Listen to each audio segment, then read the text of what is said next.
Ladies and gentlemen, thank you for joining us for this September 22nd meeting of the East Fishkill Town Board. Would you please rise and join me in the Pledge of Allegiance?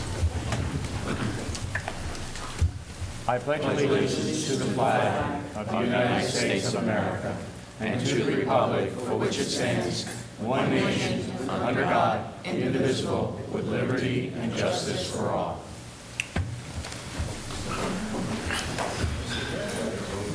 Thank you. I have a couple of announcements for tonight.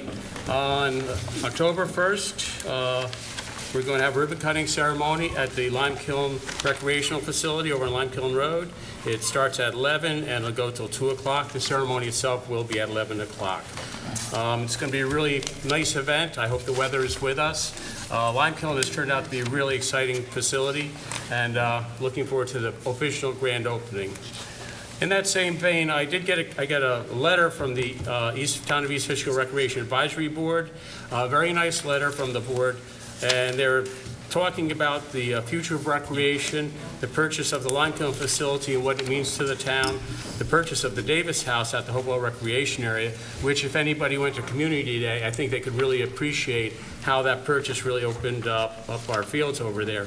And the expansion project for the Town of East Fishkill Community Center, which will commence next week. Purchase of Lime Kiln really has been a unique activity. This is according to the Rec Board. It allowed us to offer recreation opportunities to residents instantaneously. There's been a lot of activity over there at the Lime Kiln site, and they have a walking trail, 2 fields for baseball, softball, basketball courts, multi-purpose field for soccer, frisbee, a picnic area with a tent, and much more. It's got a building up there with exercise equipment, and really has turned out to be a really phenomenal facility. And we're very proud. And all of these projects that we have done, the purchase of Lime Kiln, the purchase of the Davis House, and the expansion of the Hopewell Recreation Area were done without taxpayers' money. They were actually done with money that was in a recreation fund established through subdivision payments by developers doing subdivisions. So we're very happy, and I'd like to thank the Recreation Advisory Board for the very nice letter. Last but not least, I don't know if anybody's been down Route 82 lately, but the bridge on Route 82 over Sprout Creek that would be down by All Angels Road, DOT has sent us a letter that as of now they've reduced the load allowed over the bridge. The department DOT is planning to remove the existing bridge and install a temporary bridge to restore Route 82 to an unrestricted roadway. They will close the bridge on Wednesday, September 28th, 2011, and expect to have Route 82 open to traffic on November 21st, 2011. This closure is required since the size of the site is limited and the structure type requires existing bridge be removed in one stage. So DOT obviously has a problem with this bridge down by All Angels, and it will be closed between the dates of September 28th and November 21st, as they say. But as we all remember, the little bridge over here by the Hopewell Inn on Route 376, and that was supposed to be closed for, I think, 3 months, and it turned out to be something like 9 months. So just be advised, look for look for alternate routes, and but they will be starting work soon. Will they put up some kind of sign so people are not going down 82? Yeah, they put them up on they're both, up. They have ends, bags over them. Oh, I Yeah. hope so. Yeah, That's so a long time.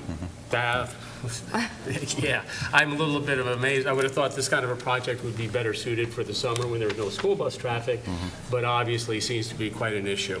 If we could back up to the Lime Kiln site for a minute, John. I was up there the other day and just checked. There's approximately 500 people who have signed up to be members of the workout facility as of Wednesday, yesterday. And about half of those, about 250, are East Fishkill residents, and the other 250 or so are IBM employees. And in talking to one of the IBM employees, who's a serious gym guy, you can tell he's serious, he thinks the facility is better than it ever was in past years. And he says it's as good as any gym around, just doesn't have the fluff, you know, the juice bar or whatever, Yeah, you know. yeah. I pick things up, I put them things down, right? Yeah. But not that kind of juice, not that kind of juice. But it really is a really good facility, and I think once we have the a grand opening, more people become aware, and it's a really great deal to go over there and sign up and get a good workout, both inside and outside. You have a nice walking trail, jogging trail that's also available, and shower facilities and so forth. Yep, very Just wanted to impressive. point that out. I think it's going to be a great asset to the community, especially in the years to come. Let's see, with that, we have two presentations tonight. The first presentation is from the Sons of Italy. Is anybody here from the Sons of Italy? Yes. Good evening. I'm John DiFilippo, president of the Joe DiMaggio Lodge, and it is with great pleasure that we donate to the town of East Fishkill a check for $2,000 for the outstanding services you have provided to your residents. Thank you, John. Really appreciate that. We try to do our best. Right. That's terrific. How was, I know you guys always use our facilities, and was there any problems this year? No, it was excellent as usual. How was the weather this year? Weather cooperated, correct? Right, it was nice Yep. weather. Yep. Everything was nicely. Good, good. No, we appreciate that. The Sons of Italy, you've always been good with us, and we certainly look forward to many more years of this. Thank you. This I appreciate working that also. together. Right. So who do I? Terrific. Don't give me the check. I think you can give it to the town clerk over there.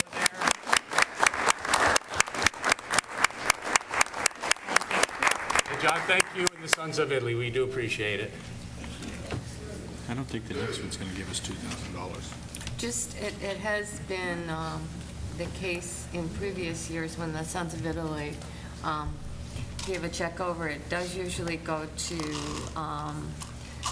the rec area in terms of buying something, and maybe we could put that, we're going to need some electrical work done, so maybe we could kind of earmark that. So you would also benefit from it down the line with your carnival.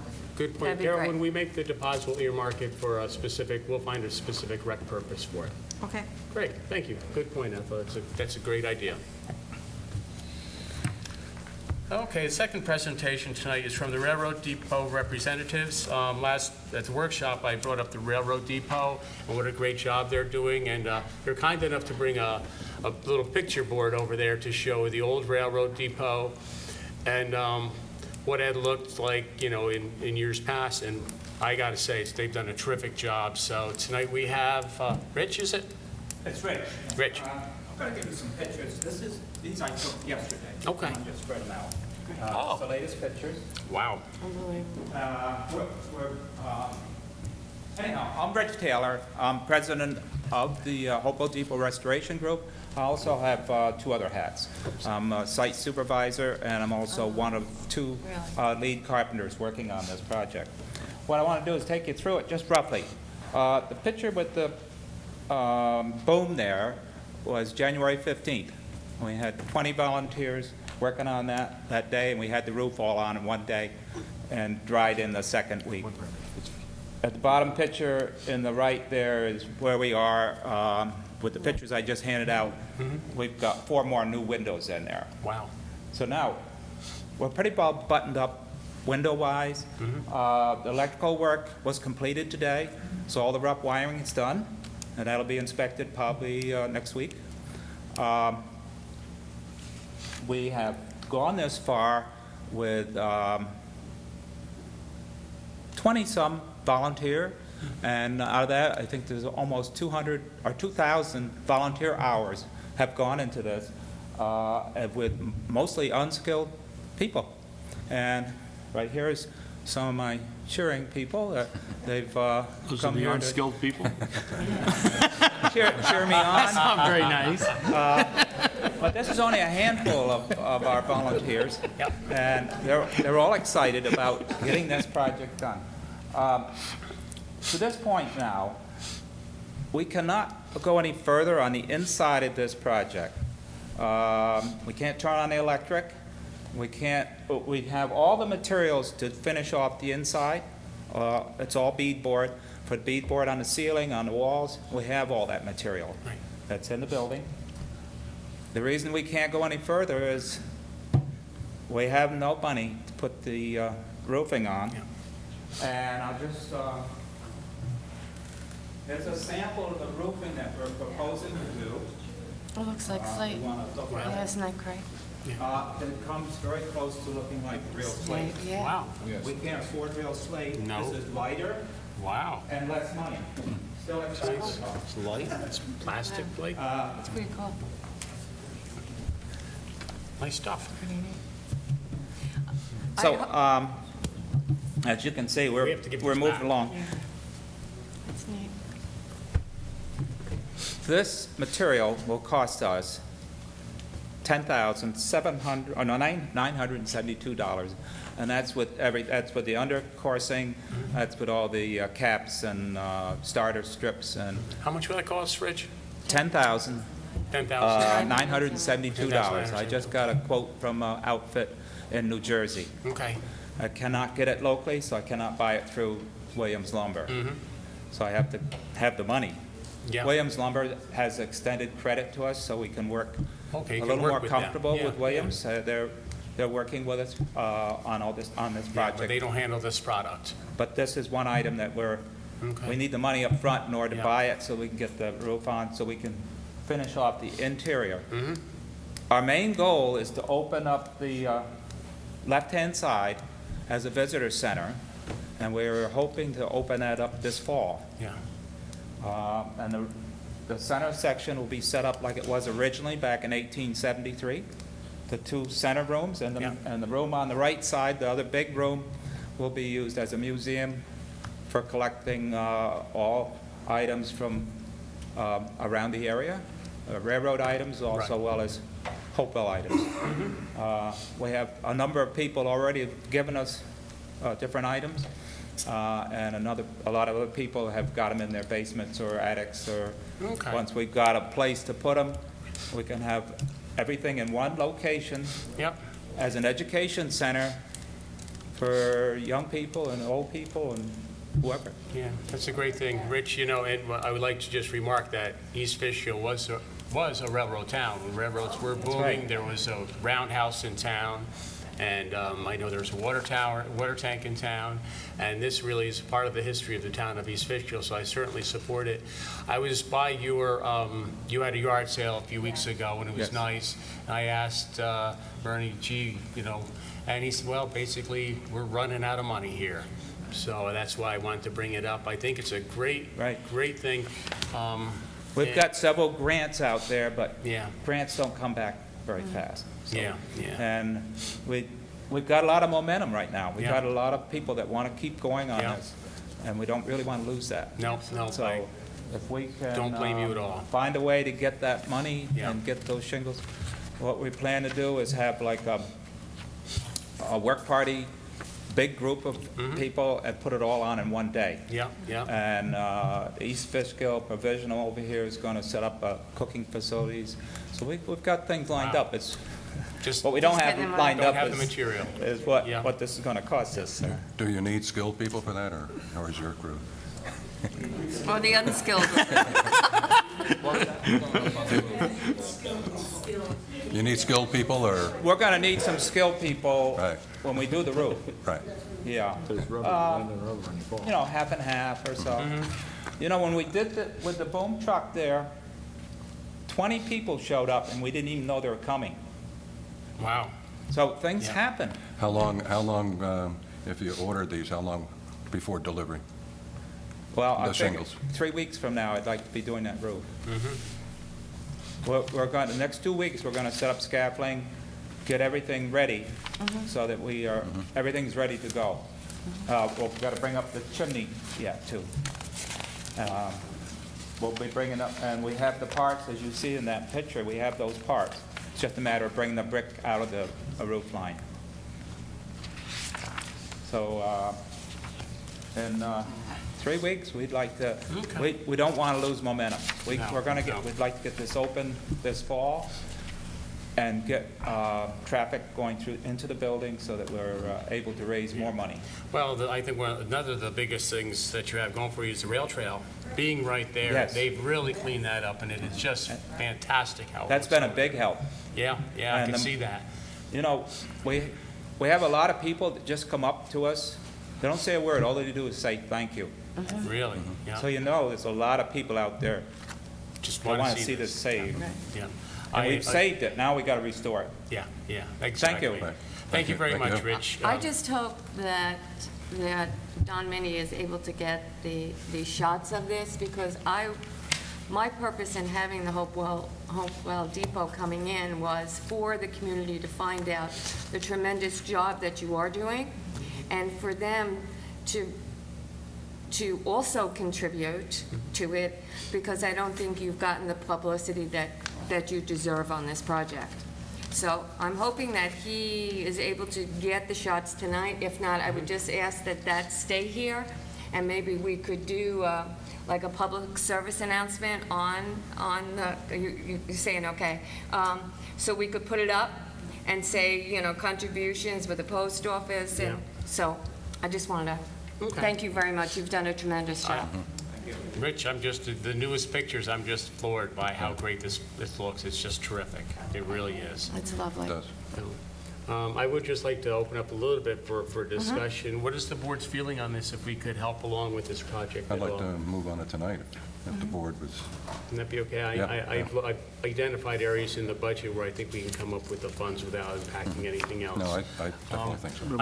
But we need another $972 in that. We're going to make it I 11. think we could raise the Yeah. 972. Yeah, to make it 11 and just ask for the, Right. have that, we'll write the check out to that company.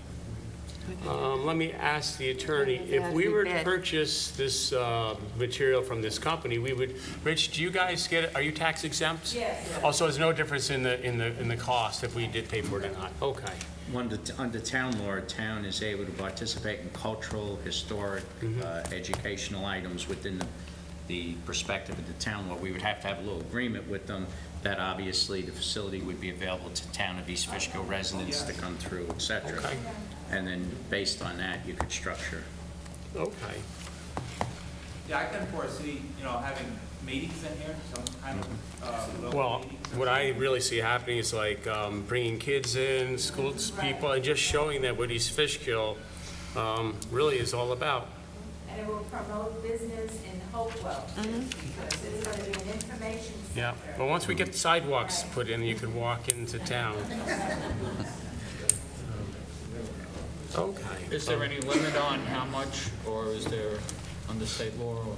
Well, for this particular activity, I guess would be a hybrid of both cultural and historic preservation. So the historic preservation doesn't have a cap on it. We'd be looking at $11,000, I think. We do have a Contingents? historical, Oh, yeah, we do. Well, budget. I did speak with Historical Society, and they are having their own issues with the house over there, too. They're running shortfalls, and they need to do some work. I did ask. They would like to help out, but at this time, they wouldn't be able to participate just because they have to take care of the house over.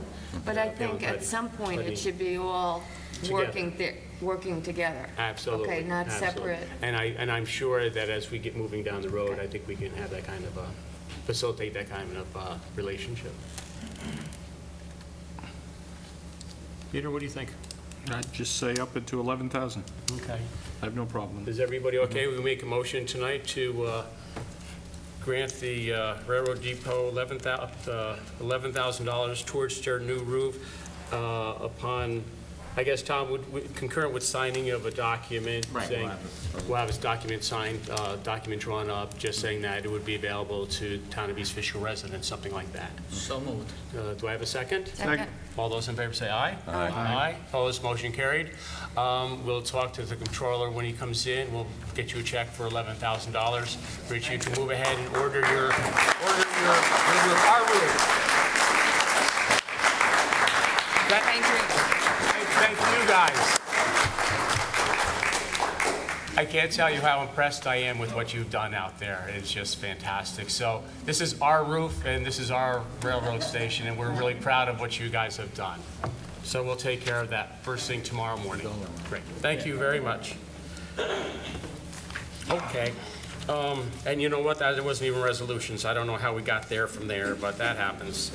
Clerk Hooray, would you please call the roll? Councilperson Walker. Present. Councilperson Cassidy. Present. Councilperson Danke. Present. Councilperson Koch. Present. Supervisor Hickman. Present. Thank you very much. Next item is to approve the minutes of July 14th, 2011. Madam Clerk, have you received any notices of changes or any amendments? There being none, do I have a motion to approve the minutes for July 14, 2011? So moved. Do I have a second? Second. All those in favor say aye. Aye. Aye. Opposed, motion carried. Public hearings, there are no public hearings for this evening. Next item is public comments on agenda items only. Is there anybody in the audience that would like to speak on any items on the agenda tonight?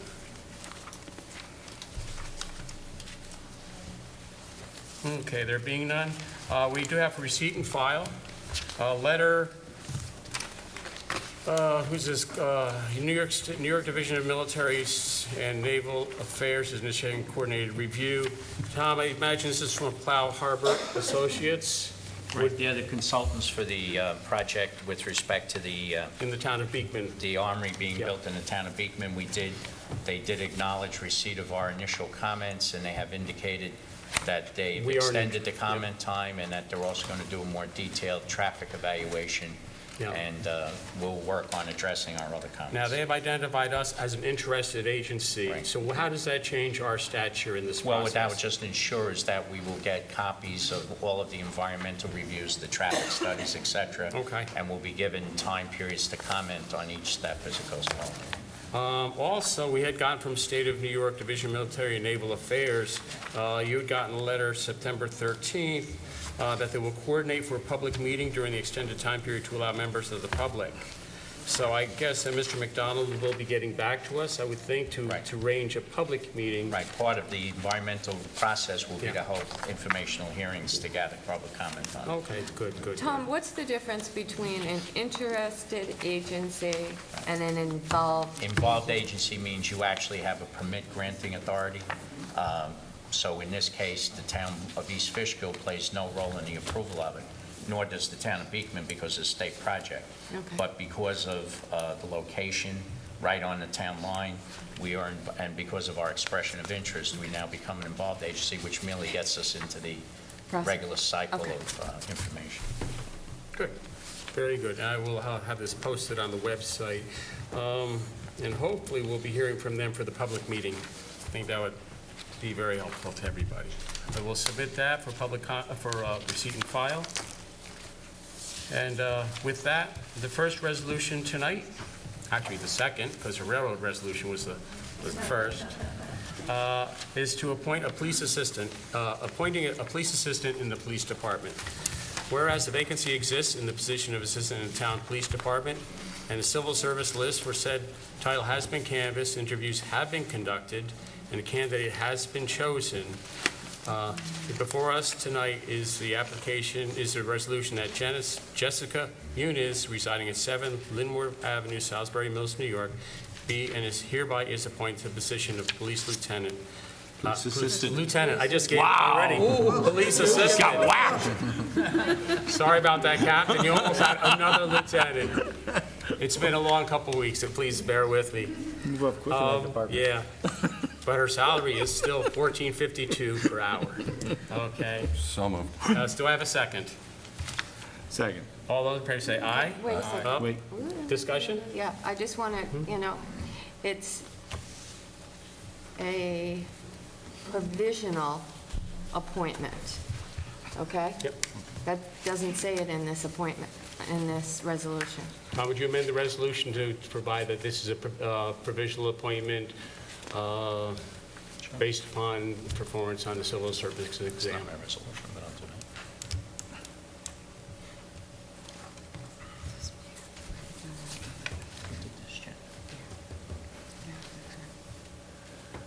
Anything else? Any other discussion?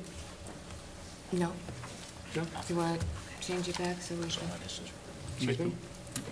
So You moved. vote, you so moved it, so it's got to be I'll changed. second it. Okay. we Second it is amended. Yep, okay. So it's been seconded and as amended. Let me start over. Do I have a motion? So moved. Thank you. Do I have a Second. second? As amended. All those in favor say aye. Aye. Aye. Opposed? Motion carried. Thank you very much, and congratulations, Jessica, on your new position.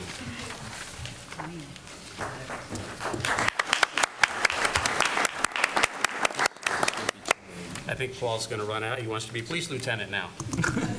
Well, All right.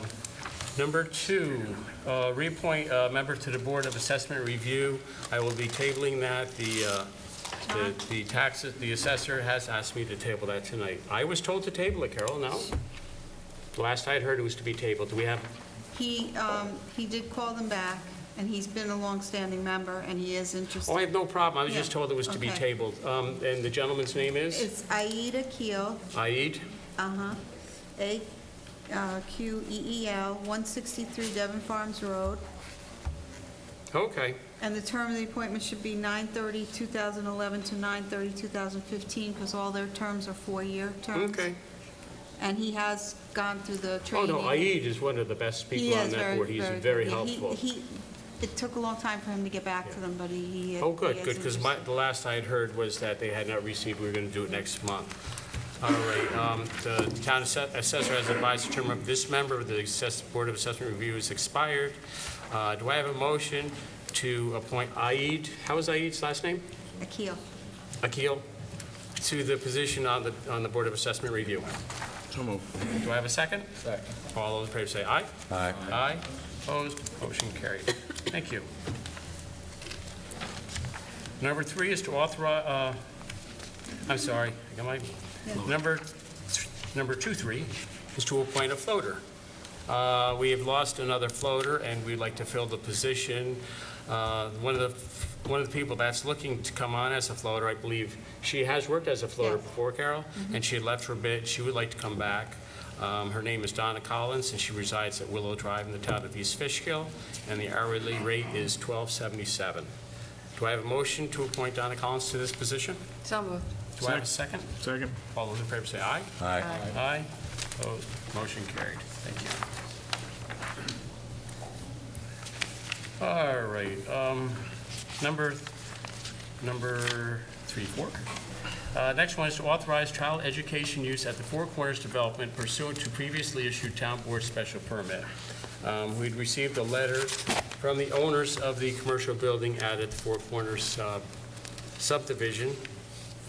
And there's a large 10,000 square foot commercial building out there, and they would like to use it for a learning center, and I believe that what the resolution describes it as, application has been made to occupy some space of this building. Not child care, it is a child education use. Children will be tested, would be at the facility for a period of 3 hours or less. And we're asking the town board, actually, this building was constructed for personal services, professional services, and accessory retail use. So I think this is just to clarify that this education center would be in conformance to what was previously adopted back in 2004. Do I have a motion? So moved. Do I have a second? Second. Any discussion? Yeah, I'd like to discuss it. I'd just like to maybe beef up the resolution a little so that it's also would not be there for 3 hours or less, and also under the age of 6. Should be also included in there for the. Or what we then- could do because is anything else. there's an attachment of August 18th, which is a description of the program. Right. So perhaps we just make that as an exhibit to the resolution, Okay, that'd be fine. and that would have all the details. That That has works. all the details then. Yeah. in it. It's in the last page. Right. Yep, But that works better. it says they're looking for preschool 3 to 5-year-olds, though. Fine. What's Yeah, the- for what's- testing, but not for childcare. For attending. So Right. the issue was just for the educational, it's not for the testing. So you'd allow testing under 6? Yeah, you will allow testing, but you would not be daycare. Okay, I think it says right in this not to be Right. daycare. Right. Says Right. Okay, It so- didn't- it didn't, right. Okay, so we'll just amend, we'll just put We'll this make as. that as the schedule attachment exhibit to the resolution. Okay, Right. Now, sounds good. 2 questions. This is going to be the only business taking the whole building then? No, they're only taking This a is just portion. a There were portion of other it? uses that were already provided for. This is a clarification that this would be acceptable in a professional square. This is on the second floor of the building. That's what they're proposing, on on the second floor. Okay. And it has nothing, there's another application in there for a cafe. That was slash not, bar. that has not been brought before us. No, this is strictly for this. Yeah. Right. Okay. And then this will, just for clarification, the building will be still paying taxes? Oh, yeah. Yeah. Okay. I'm okay then. Okay. That's just what we need. This is going to be a tenant, not a... Tenant, but the building pays taxes, that's all I care about. Schools don't pay taxes. Any further discussion? They suck up tax. Do I have a motion to adopt the resolution as amended with the... Who did that? So moved. Second? Second. All those in favor say aye. Aye. Aye. Opposed, motion carried.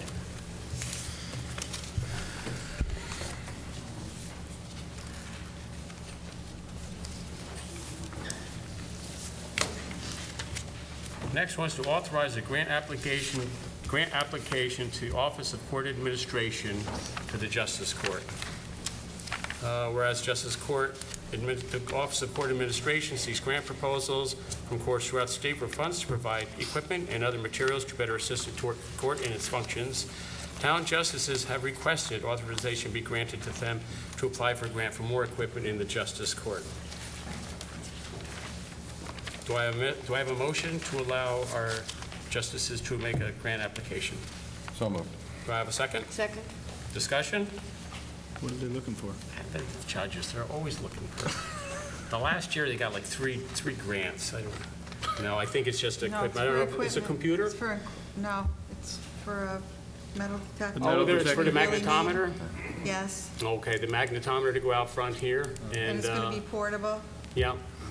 Okay. That's one of the things that Okay. they're asking for. All right, and that is available through the Office of Court Administration, so. So moved. So moved. Do I have a motion, Bill? Did you? Yeah, I did. Just a second, and Whatever. motion and a second. So all those in favor say aye. Aye. Aye. Opposed, motion carried. We'll tell the judges they can go in, order their equipment. No, not They till can they get apply. the grant. Apply Apply for for the it. grant for their equipment, thank you. You're right. 'Cause they will Talking order that it. one. They would order it. They are pretty resourceful, those judges, let me tell you. It's not really what they said, Rick. All right. The next one is to authorize a grant application to New York State DEC for a program entitled Green Initiative Grant Program, wherein grant funds are available to certain environmental projects. The town board has previously retained the services of a grant writer who has indicated they would like to file an application in this program with respect to the Hillside Lake area of the town. And I would just like to make one mention that I think we talked with the grant writer, Tom, there may be a specific format that New York State requires. So if we pass this resolution tonight, is this not in their format, would we be able to amend it for that format instead of redoing this? If that's all right. If that's okay with the board? Okay, John? Yeah, Would you mind a problem with that? It's just a paper thing, Peter? Right. Ethel? No Bill? problem. 'Cause I've seen We're this getting happen near the- before. We're getting near the deadline of some of these dates, too. so. We are working diligently towards that, yep. And this doesn't bind you into detailed project, it just in general terms gets you in line, and then they do an evaluation, and if you get enough points in the rating system, then they ask for more details as to what you would want the money to be used for. But this is one of the grant programs that requires a resolution from the town board. Right. So, all right, with that. So moved. Second. Second. All those in favor say aye. Aye. Aye. Opposed? Motion carried. Thank you.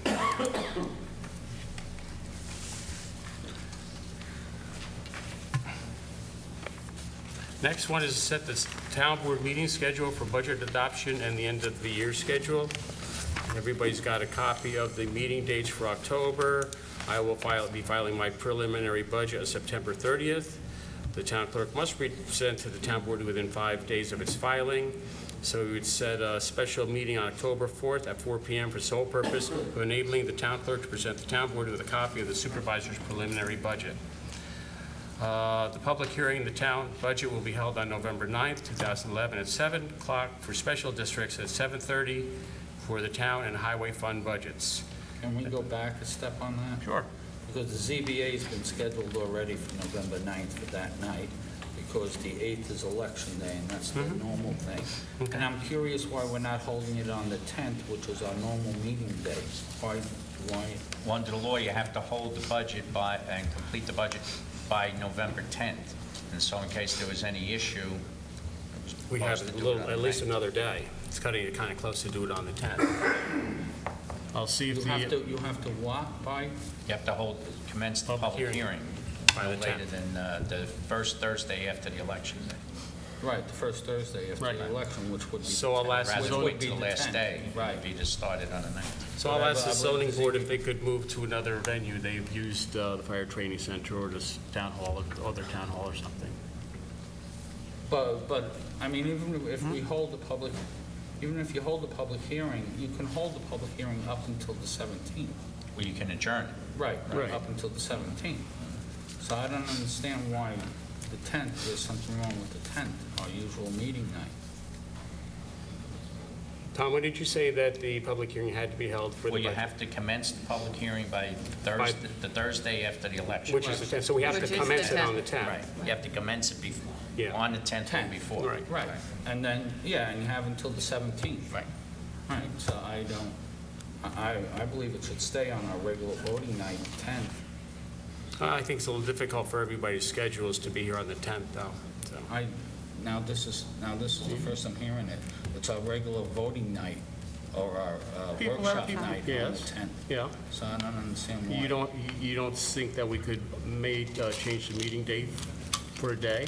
No, you just said that people are not going to be here. Is that council members are not going to be here? or No. who's There not gonna possibly be may be here? some conflicts with other people's Yes. schedules, yes. I don't. We could, What's the big maybe deal? we could discuss it after it. I don't Yeah. think it needs to be public. Okay, we can discuss this. You want to table this one? What we will have to do is we will have to establish a special meeting on October 4th You have to do at accept least the the budget. October 4th. Right. Exactly. And we'll discuss it. But I know some people have conflicts due to that, and there seem to be no problem holding it on the 9th. We've asked the zoning board to move to another venue on occasion, but we can table this. I see no reason to table it. Why don't we just, We'll go with the we'll 9th? go with the 9th? I Okay. don't, See, I think there is a reason, because we were elected to office. We know when our meetings are. We moved a bunch of them during the summer, now we're moving a bunch of them during a critical part, the budget hearing. And For one our day? meeting, well, it does make a difference when people are used to the second Thursday and the fourth Thursday of each month. It will be, And we're here, and as long as, I know I will be here, as long as there's 3 people out of the town board that will be here, we can conduct the meeting. sure. So I'm curious as who's not going to be here, or I just think we're that not if gonna it's a have conflict 3 with other meetings? people, I think if it's a conflict with people's schedules, I don't see any reason with moving it one day. It will be duly noted, it will be duly advertised. I think if people are used to it on second and fourth Thursday, they may be able to adjust to the fourth Wednesday. Well, I don't think the public should adjust. I think we, as elected officials, should be here on the days that we were elected to be here, on the second You can and come back fourth on the 10th, Thursday. too, and have of the another month. meeting. Just start it on the 9th, hold it to the 10th, no problem. But I don't understand what's the problem with changing one day, because people Because have I think the schedules. public deserves, Well, we shouldn't be changing our schedule for the public. Well, we should actually stick to our schedule for the public's sake. We should not be changing, everybody in the public should not change their schedule for us. And sometimes things come up that are beyond their control, too, so it's not always that easy. What's the board's pleasure? I'm fine with having it on the 9th. It will be duly noted. It will be advertised as such. I don't really see a problem with it. I'm good. Do I have a motion? So moved. Do I have a second? You want to wait and discuss more? Doesn't matter to me. It's one day. I don't care what day it is. The 17th, I'd like to know what day, Okay. what number's Thanksgiving? All right, we can table it, it's not a problem. We'll discuss it further. We will have to have a resolution tonight I might not be here to for it. conduct a special meeting October 4th for the sole purpose of enabling the town clerk to present the town board the budget. And the October 13th, John, you wanted to make. We're going to change the October 13th to a voting meeting, voting And a workshop. workshop. Special voting workshop, because there's issues that we will have to resolve at that meeting. Okay, so Is do I have that a? the right day? Is What's that the correct day? of the That's our work, meeting? that's our typical That's just SHRP one, workshop, okay. yep. Just want to check? Understood, understood. Okay. We'll conduct a special meeting October 4th at 4 p.m. for the sole purpose of enabling the town clerk to present the town board with a copy of the preliminary budget. And the October 13th meeting, workshop meeting, will be both a workshop and a special voting meeting. Do I have a motion? So moved. Do I have a second? Do you want discussion now? When's the second meeting? We're just setting up October's. Just October, that's all we're going to do. 13th. Second. We're not going past October. All those in Second. favor say aye. Aye. Aye. Opposed, motion carried. Thank you very much. As amended. October 4th and 13th. Yep. Sounds good. The next one is to schedule a public hearing for the Hopewell Glen Lighting District. Do we already schedule this? This is actually be rescheduling the public hearing for the Hopewell Glen Lighting District. I'd like to set the public hearing for December 15th, 2011 at 7:30 p.m. Motion? So moved. Second? Second. Discussion? All those in favor say aye. Aye. Opposed? Motion carried. Wait a minute. Wait a minute. But We might, There's no meeting that day yet. yeah. now what? There's no meeting on December 15th yet. We didn't get through there yet. Yeah, So we- we'll- Well, that was with That was anticipation tentative, wasn't anyway. it? That was Putting the tentative. cart before the horse on this one. So I guess you go don't have. back. I'll withdraw that last resolution. Thank you, Peter. Thank you, Peter, for pointing out that we did not. Now I get gotta that come far. 3 meetings that month, I Tom. know. That's gonna. You remember one night we almost had to have a Christmas Eve meeting. So we'll revisit that one. I think we can wait on that public hearing. So No, we just said it. yeah, that's all right. All right, that's the resolutions for tonight. We have budget transfers that were provided to us. The budget transfers, basically municipal court, for transcription equipment, transferred from contractual expenses to equipment and capital, $1,250. Finance for replacement of a printer, contractual expenses to equipment and capital, $900. Central printing and mailing, $20,000 came from drainage. A lot of this central printing and mailing was really for that mailing that we had to do for the sewer law, that we had to mail out all those certified letters. We are trying to get reimbursed for that from DEP. We're still waiting to get the paperwork to make the application. Youth program was transfer. This is just an accumulation of routine expenditures for personal services, to contractual expenses, $11,000. Recreation development, that last year we had identified the 3 projects that we were going to do, was the purchase of the Davis property, the purchase of Lime Kiln, and we had set aside $300,000 in the budget for the community center. Well, this just reflects that we're setting aside because we did do the community center expansion last year. We're doing it this year. Can we just expand on that a bit? Because unless there's a typo, our proposed budget transfer is for $466,000, and the community center was estimated to cost $300,000. That's the $300,000 was $766 minus $300,000 was the $466,000. Tom, The we discussed controller it. can't be here tonight, he has a death in his Well, that was it, family, but he explained it to me that in the 2011 budget, there was a budget item of $766,000 funded from the Rec Development Fund. However, the closing of the Davis property, et cetera, was last year, so that money, you did a budget adjustment for last year's budget. So this is merely taking that money out, leaving the $300,000 for the community center expansion. So as you can see, it's a deduction of $466 from what would be available to expend, and reducing revenue by $466 because you're not taking it out of the rec development fund. Did we have $100,000 left over last year? Because the Davis property, that's Davis about property short was by two about something. $100,000. So did we pay I don't know $100,000 what last was- year's budget? and- There was some Last money year's. in last year's Yeah. budget that was utilized, and then there was a budget, budget transfer you'd have to. However, the controller indicated, since he couldn't be here, there's We could do no it any urgency to time. do Yeah, we this could do it next particular month, item, too. so you can table that until he's here to further explain it. After you do this final transfer for the $300,000, we'll still leave $1,100,000 and change in the rec development fund. So, yeah, we can exclude that one from the budget transfers tonight. Mark can explain, he's away due to a loss.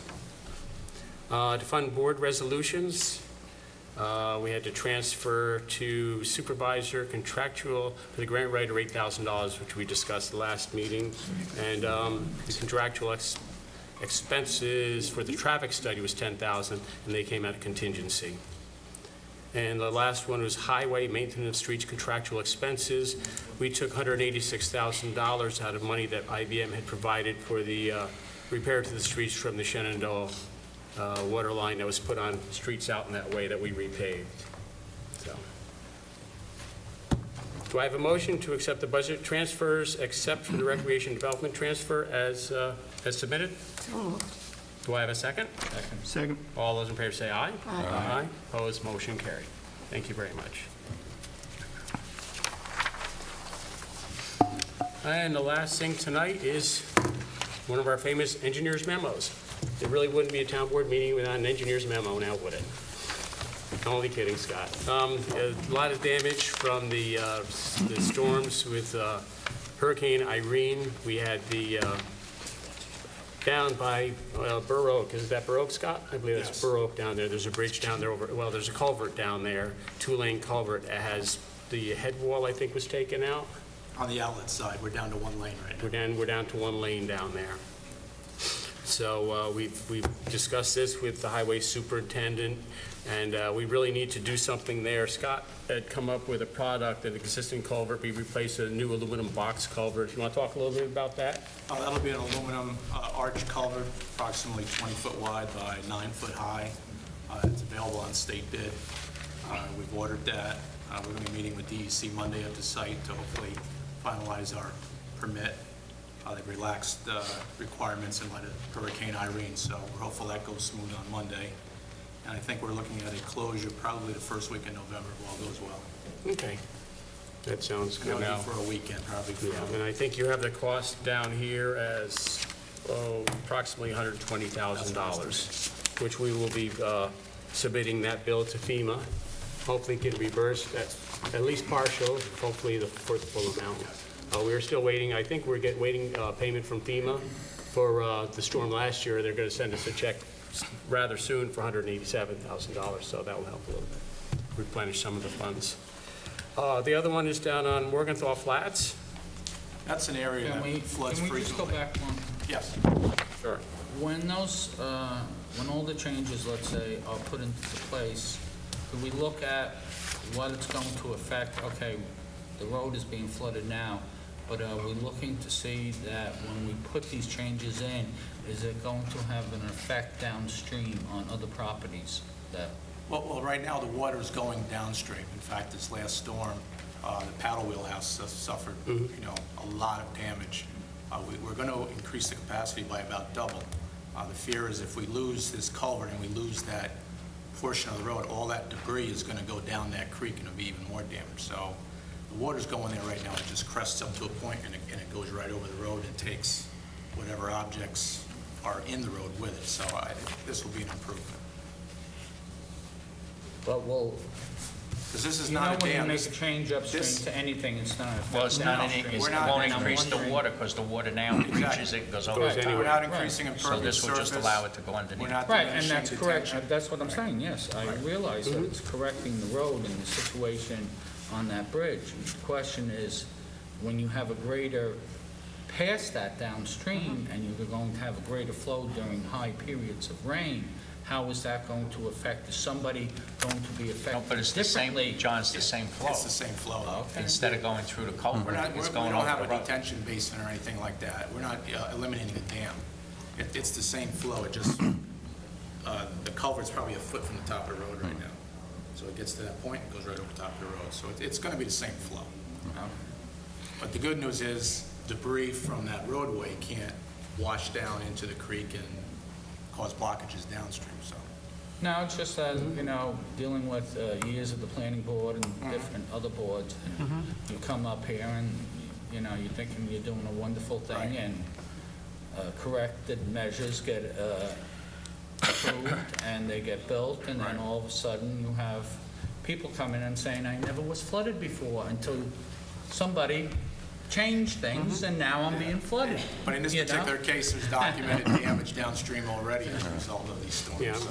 and I know you, Yeah, I won't be able to trust, say that. yeah, no, I trust Scott has given a lot of thought to the flow and everything with this, with Dennis Miller, so I'm comfortable with it.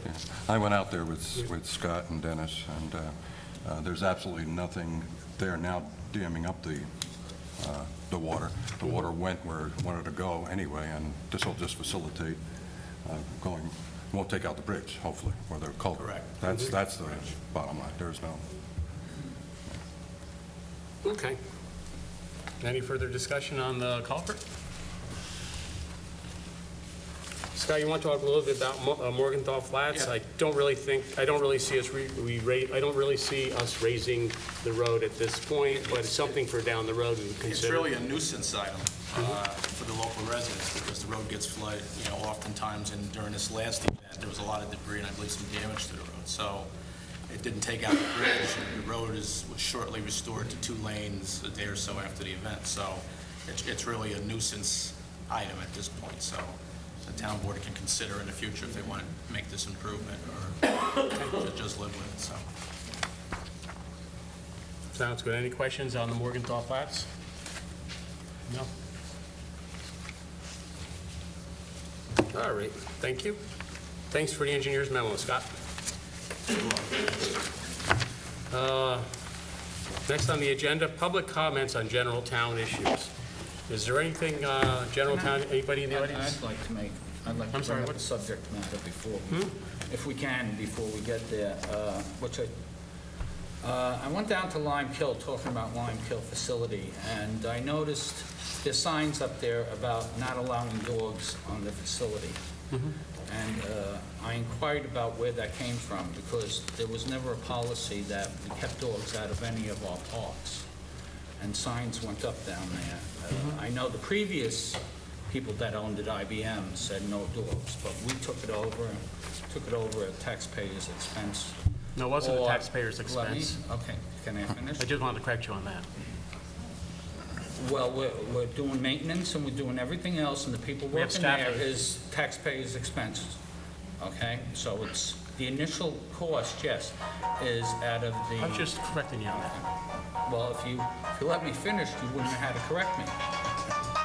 But I'm wondering, and how do we get to the purpose of not allowing dogs? How did this come about? The town board did not vote for this policy, and we passed a law in the beginning part of the year that basically says the director of the rec, which is Bill Green, basically makes up any new rules, then it's posted on the board, and the town, given to the town clerk, then the town board takes that under consideration if they want to change it. So I'm curious about how the signs got out there, and I would like to see the signs removed, because I believe the residents have a right. If we have a problem with people not picking up their animals, then maybe we should discuss regulations about that and fines. I have no problem with that, but to ban people with animals from one of our parks, I don't agree with at all, and I'm curious how it ever occurred. Okay. I did it. I passed it. I do think I have the authority in lieu of, during normal day-to-day operations, in lieu of any direction from the board, to make certain decisions. We'll ask the attorney on that one. But I'm an avid dog lover. I have a dog, walk my dog every day. And when we purchased the facility, I said I don't want to see dogs there. Now, the way you say this is that we don't allow dogs at any parks, which is, or that if this was to continue, we wouldn't allow dogs at any parks. We have a very good park in town here, the main complex. We have dogs here all the time, walk my dog here every day. The only problem I have, and I love dogs, I've always had dogs, not everybody cleans up after them. We meet dogs here every day, and I would say it's only 10% of the dog owners. It gets very bad in the wintertime. So when you walk around out here in the main complex, you'll see dogs going to the bathroom, people don't clean up. So I made what we'd consider a day-to-day operational decision not to allow dogs out there. I think Lime Kiln is a little different because it isn't as open. I think you have your fields here and you have the walking path there. I just don't think there's the amount of area to allow for dogs to do what dogs do. And, I mean, I didn't think it was a big deal, seeing as we still have a lot of dogs that go here to this complex. I just didn't want to see that complex turn into an area for dogs where dogs were going to go. Because as a dog owner, I get really upset when people don't clean up after their dogs. And that unfortunately does happen. So I made the decision. I would not want to pass a law saying that we have to enforce a dog pickup law, because I think that would be a lot of extra monitoring. If the town board would rather, we could open Lime Kiln to dogs. I have no problem with that. I think it would be a big mistake. I'd rather just say, let's leave Lime Kiln as a no-town park. We may look at putting a dog park there someday, but I don't think that the dog should be allowed to walk around the walking trail. And that's really how it happened, and that's just my thoughts on it, so. Well, you said you don't want to pass a law, but on the other hand, do you want to say if it, at least when a law is passed, you have a public hearing, and the people have a right to come in and discuss it? Yeah. It's not something that a supervisor just goes out and dictates and says, well, No, dogs no. are allowed. The type of Excuse law- me, I didn't interrupt you, John, and I'd like sure. to finish my thoughts And then when I'm talking. absolutely, sure. Okay, thank you. You said 90% of the people have no problem cleaning up after their dogs, so we're going to penalize 90% of the people in East Fishkill who have dogs because of 10%? And I think if you look at the local law establishing the Department of Parks and Recreation, it basically outlines who makes the decision, and that's the director, and then it gets passed on. Well, truthfully, it's, you know, John made the decision, and you know what? That's under your prerogative as the daily. Day-to-day operations, I think I have. But I would say, you know, if it was a problem, it probably should have come in front of the advisory board, and then. Good point. Then based on their Yeah, recommendation, good point. you know. Yeah.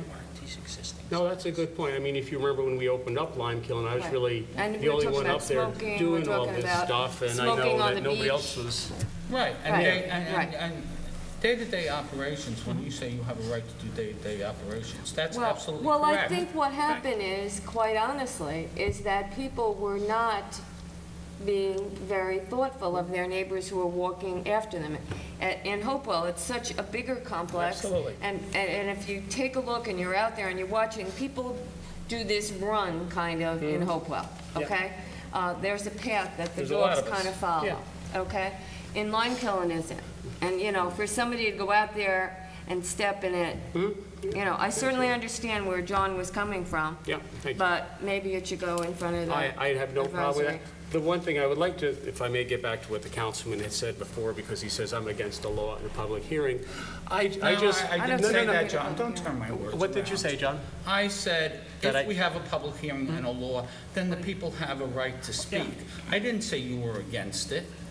Let me clarify my I don't position. think you need a public hearing and a law about what, Well, see, it gets or, ridiculous. No, Right. but And I don't- I believe just to, I don't want to have somebody having to go out and ticket somebody because they're not cleaning up after their dog. That's where I don't want to get with this. We're not telling people they can't have dogs in any parks. They've always had dogs in all the parks. This is a new park. There were never dogs there.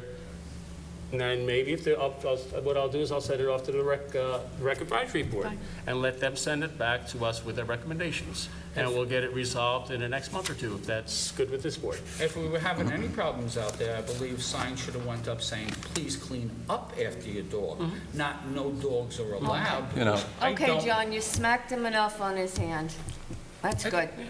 We're good. I told you, John, Well, thank you for telling another council person when he can talk and when he can't talk. John, I explained this Okay. to you the other day in the office, when you were over recreation, you asked about it, and it was, Right, this and might. I asked this for is- it to be on the agenda, and you Okay. said it would be on the agenda. You know what?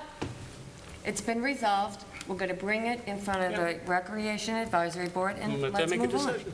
Absolutely. Okay? Yeah, and the Recreation Advisory Board will give us a recommendation that the Correct. town board Yes. will then Absolutely. make a decision on it. The town board. I will say this, I'm the last person to discriminate because I love dogs, but I have a real problem when people don't clean up after their pets. And to see this at the facility, which was never used that way, but that was it. So, anyway. If I could just interject, I spent a lot of time out at Lime Kiln. I actually ran workout facility one morning when the workers were all taking their AED course and CPR course. And the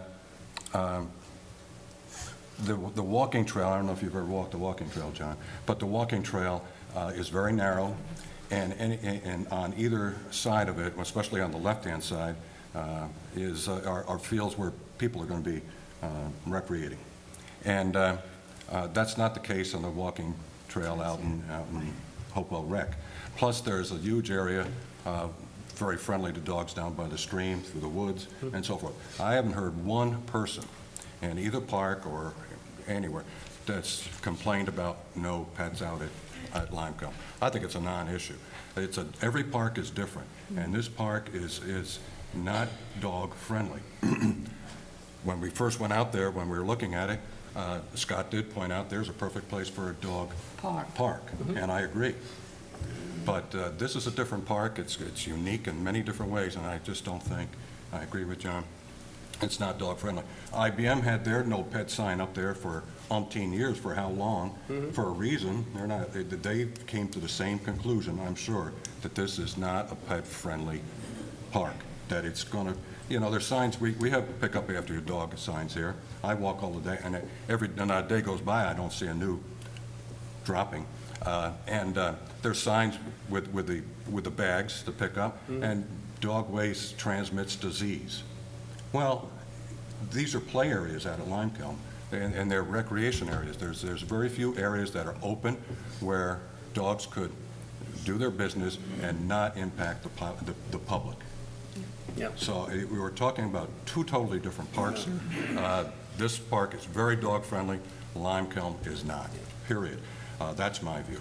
And I think it's a non-issue because I haven't heard anybody complain about it. Thanks. Except for tonight. We'll refer this to the rec advisory board Yeah, for that'd the be a thing to do, recommendations. and- We'll have it come back. And I hope my dog's not watching this tonight. He's probably going to be barking at the TV. He always watches this show. I don't know why. All right? Is that okay with you? We'll let it go to the rec board and have it come back. Yes, the proper Okay. way, yes. Very good. I would say, if you're going to do that, in the same token, let's ask them to look at two other things, though. What areas in these parks are the dogs supposed to be? In our parks They should here. be on the fields, right? They're supposed to be running across the baseball fields, the They're on football the fields, the they're on soccer the fields all fields? the time. Because in the same token, if they're gonna run across this one, then we're gonna go to the other ones. But I think we gotta go back to what Bill Green wanted to do years ago, and we gotta look at the dog park like Fishkill actually has one. The only problem that I find with the dog park. Bill didn't come up with that. I've been asking. Oh, Yeah, for- I've been You asking need, for that you for need two quite a while. parks. One for I mean, when we little talked dog. with our vet, they did mention they see a lot of dogs coming from the dog park with various injuries. Yeah. So I'm Yeah. old-fashioned. I walk my dog in the park, and people like to congregate and let Yeah, the but dogs in the same token, if they're going along the trails, that's one thing, but Right. That should can they be hold them walking back, across? Yeah. Somebody- you see But we'll that- talk You about see it. that dog the other day? Yeah, yeah. That horse? We'll send this, that's a big dog. But have them look at ask them to look at everything, that's all Okay. I'm saying. We'll send this to the rec advisory board. You could pick my dog. Okay. I'd just like to thank everyone for participating in Community Day, from the people who donated money to the people. There must have been 125, 150 different donations from businesses within the town. We certainly appreciate that. That money is going towards scholarships for the camp for next year to families who can't afford to send their children to camp. So we certainly appreciate that. To all the vendors, all of the recreation people who took part, anybody who participated in any part of the day. I believe, now I could be wrong, the winners of the float were the senior citizens, followed by CSA, CSA, and then the Historical Society. So we congratulate them. It was a new layout. I think it worked pretty well. We'll take a look at some ideas people came up with this year, but it was certainly a wonderful day, and I thank everyone and anyone who participated from giving us money or whatever you happen to do to make this day so successful.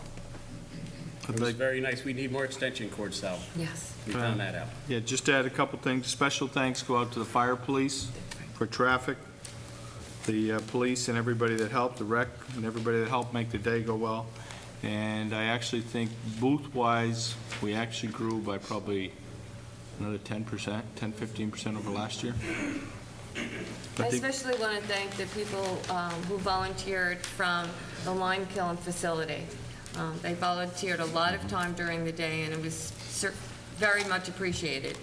And That was a really nice day. Really nice Parade was day. 48 minutes. was that? Parade was it 48 minutes Wow. for the mini. Good turnout further along the parade route, too. Jennifer. And Jen Tompkins, my secretary, who worked so hard on Community Day. We have to thank Jen. Jen and Colleen. And Colleen, too. She was very good. All right, is there anything else, any other comments on non-agenda items? On general town issues, I should say? Yes. John, you mentioned about the dog poop. I got other issues regarding litter on my property. Okay. I just want to give fair notice to the people that choose to litter, whether it's intentionally or not. I got surveillance cameras on my property. Unlike you choose not to penalize anybody when their dog poops or whatever. I'm going to take these films to the police, and I hope that something could be done with it, because I'm tired of what I think is being done on purpose. So I just wanted to give notice to whoever might be doing what they're doing. Okay. And I was wondering if there was any progress on the getting the speed limit in Hillside Lake reduced. And I figured that you might be busy. Yeah. I was going to ask if there's any council members that might be able to take on this task and get some information that, would be helpeful. Yeah. What is the speed limit, Bob? We It's discussed this 30, last but time. you know, It's 30. you What got would we the have to issue. do, Tom, to drop it below 30? We'd have to go to If it's a DOT? town road, you have to file a petition with the State Commissioner of That's right, Transportation that's to right. get their I forgot permission. that. Okay. So- I mean, we What would- spoke about the Yeah. school area. Yeah. Reducing that speed limit. Yeah, And we're I having think our- that equally, if not more so, Mm-hmm. Hillside Lake speed limit needs to be reduced. So, I don't know if you could get a chance, or maybe somebody else, Anybody like feel like Peter, taking might a be look able to at put something together, or, You want to have our traffic people look at it, Scott? If Because you they're were looking going at to the speed consider limit. dropping it and you made the application to the state, you would have to have some sort of Documentation. substantiation We need of a study there. documentation. Yeah. Because they're, I'm not the only one. I hear it all the time. Mm-hmm. People are complaining. I was gonna draw up something and have them sign it. I don't really think that's necessary. I think it's known that we got an issue there and something needs to be done. what kind of documentation we have to show, Tom? Speeding Probably tickets, would need speeding a traffic tickets, engineer or somebody to accidents, say yeah. a high number of You want accidents. to have, Scott, you want to have our traffic I'll consultants look take a into look? exactly what's the requirement to have that. Okay, It's and have more us- than just making a request, you have to be able to document. Yeah, that's the thing. You can't just make a request. You have to have the substantial documentation, so. When are Okay. starting, Scott, Hudson Valley, Starting on, the study? on the traffic study. for the Yeah, critical, Hamlet. Yeah. I believe that's underway, yes. Well, it Not was yet. technicality, we have a document we got to sign. Yeah, yeah. That's right. I'm sorry? They haven't started right away, but they will be we got kind of sidelined with the Yeah, hurricanes. Oh, okay. We got to get the agreements. With the hurricanes, we've been busy, They're not officially started. Okay, but they're. So is that a yes? You gonna look Yes. into it, or? that's Is it. that what Yeah, that- yeah. Okay. One more thing. I don't Sure, know if Bob. it's the appropriate place to make mention or whatever, but I got a question and then a comment. Okay. Is the building department the place that somebody could find out if someone has a CO on their home? Yes. Okay. There's been rumors going around for years that there's no CO on my home. I want to clear the air for those people that have nothing better to do and want to spread that rumor. They ought to go down to the building department and get that cleared up, because I sort of take that personal after a while. When somebody wants to spread rumors that are untrue, it's ridiculous. They ought to find better things to do. The building department is downstairs? Yep, For those downstairs. that don't know? In Thank you. Thank you, Bob. Okay, anybody else? What is a police assistant? A dispatcher. Dispatcher? Yeah. We don't have any. We just lost one We left. lost one. Okay, and I don't know if you're familiar with the lake across the street from my house behind A Ossinkopf. little bit, yeah, It's a huge lake, yeah. and it's continuously being developed around it, and all of their runoff is running into the lake. And I don't believe there's an outlet for this lake. Do you know if there is or not? Mark, the only thing I know about the lake, it starts up by Marie Court, takes the water out of there, goes down to the end of Hillside Lake Road there by Clove Branch. Yeah. And it comes into, Flanders, it goes in the back of Flanders, goes through that lake. A little bit, I'm not sure about the outlet on that. Because that lake fills up and overflows onto Ossinkopf's property. Okay. And my basement is below that Elevation. elevation. So what happens to my basement? You getting flooded? That's right. Okay. I've had 4 inches of rain down there. I had to call the fire department one time. Okay, I'm going to take a look and see, Marty. I'm not sure about the outlet. I've never really looked at I that mean, pond. it's going to be, it's going to be more water all the time, you know, with all the developing going on. Yeah. And they're doing more development now. Well, I know they're doing a little 3-lot or something over yeah, there, yeah. across from you there, I know that. So we Do you should know look into that. Okay, I'll just put this Thank you. down.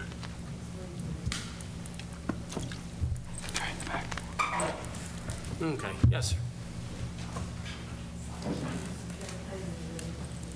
We good to go? Yep, just had to write something down while I'll freshen my That's mind. fine. Well, while we're talking about lakes, right, let's talk about Hillside Lake. Yeah. All right. Dan Miller, resident of Hillside Lake. Yes, Dan. 6th Road. I've actually been asked to speak on behalf of the Hillside Lake Advisory Board this Okay. evening. I'm not sure if you're aware. No, that's okay. fine. Well, I think we're going to change our approach in Hillside Lake. Okay. I know there's a lot of issues that kind of pepper the board. And I think we're going to put together a nice, cohesive, wouldn't be argument, but more positions. Okay. Right now, well, actually, we'll backtrack.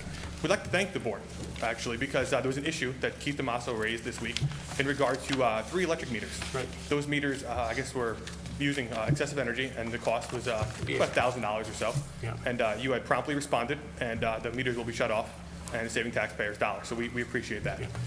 Okay, the issue now is leadership. We have a leadership issue in the Hillside Lake Advisory Board. In addition, we have an issue with guidelines. As you know, there's some gray area as to what exactly the responsibilities are between the town and the advisory board. And some people feel as though the rights are one way, and other people feel their duties are, going astray. Everybody's got issues with their rights and responsibilities with regard to the board. So with the leadership issue, as you are currently aware, there are 4 members of the Hillside Lake Advisory Board. We need an odd member board, which makes sense, right?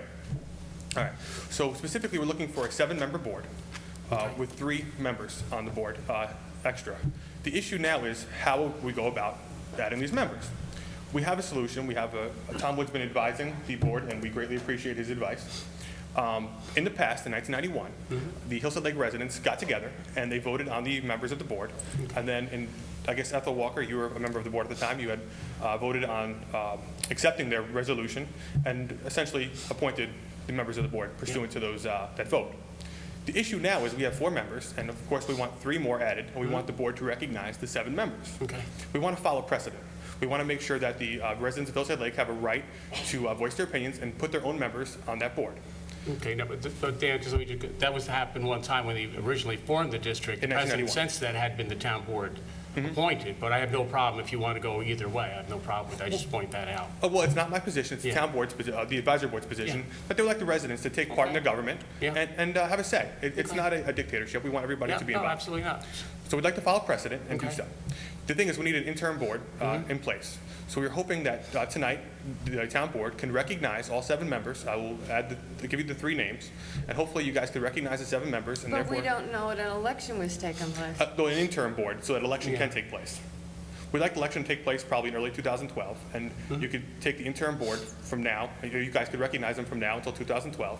We'll have the election sometime in November, December. We'll just post it on the board outside, and we could have a meeting at the firehouse or something. And, Do you have regular meetings now? generally, yeah. Okay. Does the public go to those meetings? Sometimes, yeah.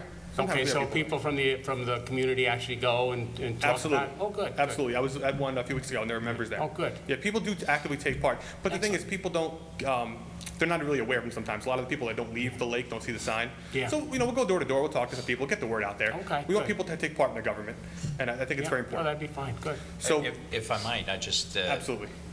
as I've explained to some of the advisory board, the town law allows the town board to appoint boards, and that's really the authority that started. The electoral process is no problem to set up and establish, so I think what their request is for you to expand the board temporarily to 7. Right.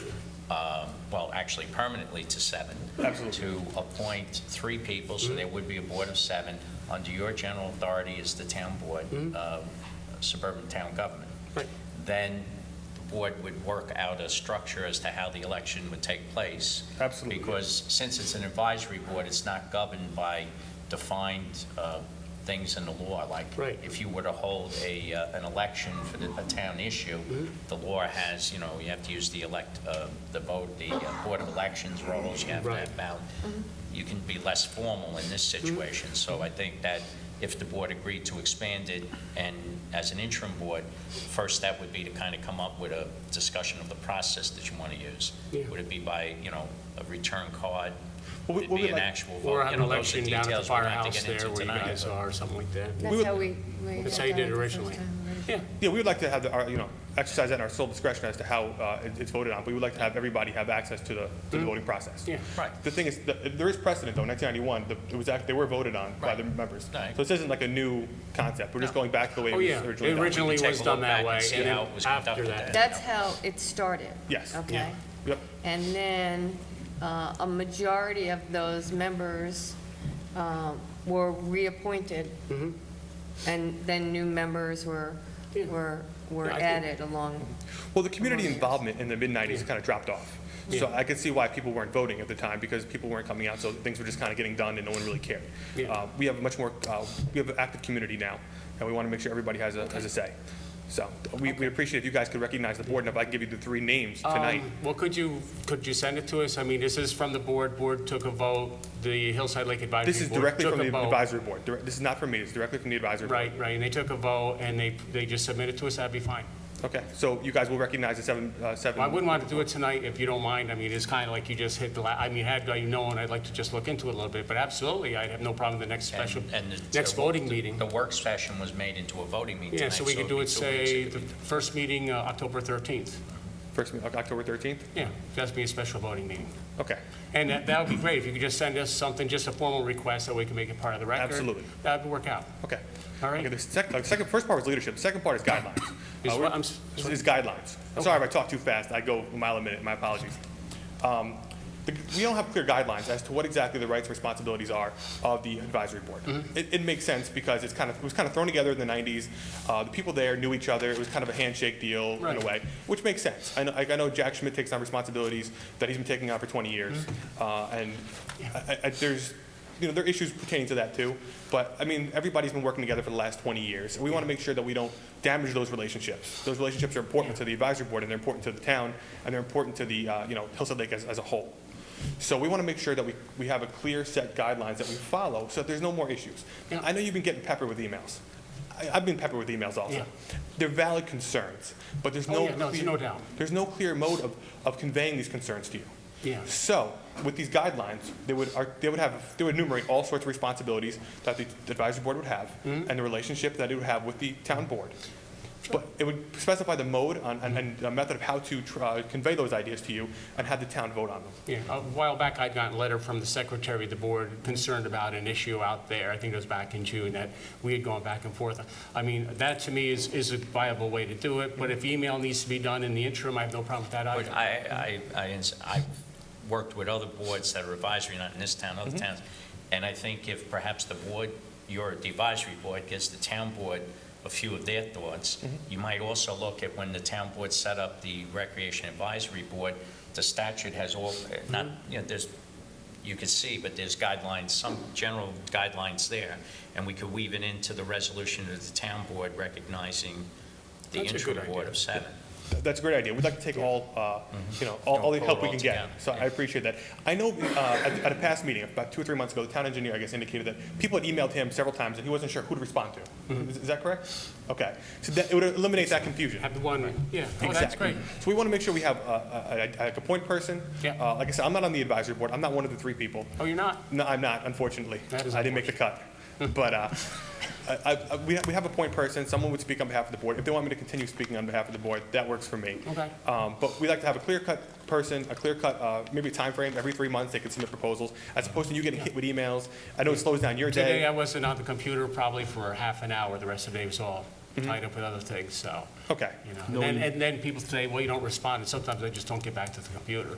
Gotcha. So, yeah, absolutely, I'd like to set up something like that, a little more formal. That'd be terrific. Okay.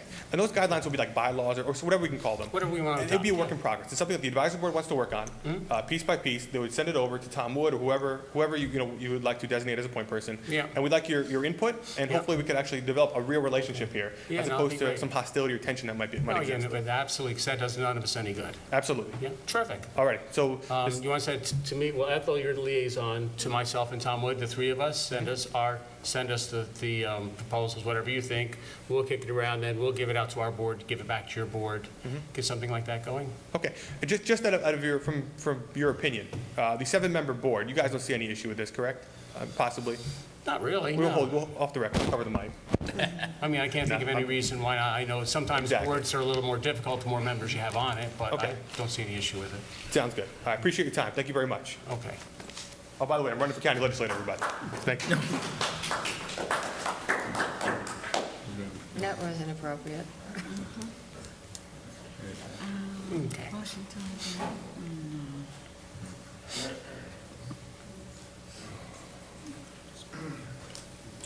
Good evening. Still evening. No problem. Hillside Lake again. First off, on a good note, thank you for following up with the electrical meters. That will be a significant saving. And additionally, Central Hudson will be sending a check for $3,159 for that 10-year service that Which was will be applied against non-existent. your account. Good. Okay. On a little bit of a controversial note. And I'm going to read this so I don't miss out on any of the points that I'd like to make. In the past week or so, there's been a flurry of email exchanges. Most of you were copied on most of or all of those exchanges. One of the topics of those exchanges was the elevated influx of stormwater and the financial responsibility of the mechanisms that control that influx. In 2 replies from the town attorney, Mr. Wood, one had stated, and I'll quote, "The valves are owned by the town on behalf of the Park District." The second email states, attempts to explain the legal or logical aspect as to why the homeowners of this special district are solely financially responsible. I'm fairly certain all of the same people were CC'd with that email. The explanation refers to water and sewer and a couple of other special districts. In those type districts, the sole benefactors are in fact the homeowners that are receiving or depositing the ends of those pipes. In the case of the Special Park District of Hillside Lake, the town of East Fishkill benefits in the existence of this district and its associated mechanisms as a retention pond for storm water. The town has in recent past increased the volume and the rate of water flow into what was once enjoyed as recreational use. It became most evident how crucial the functional operation is of all the associated mechanisms in regards to amounts to a retention pond during the most recent storms. This is an ongoing difference of opinion at the expense of the property owners of this special district and really needs to be resolved. Comment? No comment? I think we all I agree with understand you. what you mean. I agree think with the you. We board need to has resolve it. indicated has started an initiative to explore what amount of stormwater goes into the lake that would be perhaps needed to be resolved by the general highway fund as opposed to just solely the Park District. And I think that's what We've had this study discussion that's before. being undertaken. But I agree, it needs to be resolved, and I do think that as we get along with the project, we'll be able to get more calculations as to what has been going into it. The engineers have to figure out how much silt and stuff goes through the pipes. So I think as we go further, we'll be able to get a better handle on it. All right, but more specifically, this recent exchange was in regards to the valves and mechanisms that are utilized to, in fact, control the stormwater and the influx of that water being diverted into the lake. For the most part, those valves almost never need to be operated unless we have storms. We'll just leave them the way they are then. Yeah. Well, there becomes a liability involved in that. We don't want to incur a liability. Yeah. Excuse me? I agree with you. We've had Okay. this discussion before. So, right. But I don't want to just keep on talking about it. That amounts to something no different than what Morris Associates and studies and studies and studies have been. It has amounted to nothing. So I would like for the board to ponder on it and sometime in the near future, come up with some sort of resolve. I do think that one of my emails back when I discussed the project, the stormwater project that we're doing, as it gets more into a more formal stage, more than welcome to come take a look at it. It'll have quantities, it'll have, sketches of what. And I think that's a better time to really sit down and talk about it. Okay. On a little bit of a note, I'm sorry. I'm just going to say, we did pass a resolution tonight to make the grant application, and the grant application due at the end of October, so there will be a lot of work being done to get this into the grant stage, and then after that, hopefully we get funding to get much more specific. But I think as we move along, we'll see, we'll be able to answer a lot of these questions. Okay. Will that grant request become expandable to possibly? We're looking at Okay. all. Okay. All. That was my interpretation also of it, and I was hopeful, but I'm glad to hear Absolutely. that. We're kicking around a lot of Okay. options. On a little bit of a different note, in some of our exchanges, the pre-hazard mitigation, I understand your explanation about it being premature. However, when that time frame comes along that it is in development stages, I encourage you to engage the general public. That's part of the process, is that Okay. the consultant has to, and the town has to do an outreach and have the public comment about everything in the town that they view as a hazard.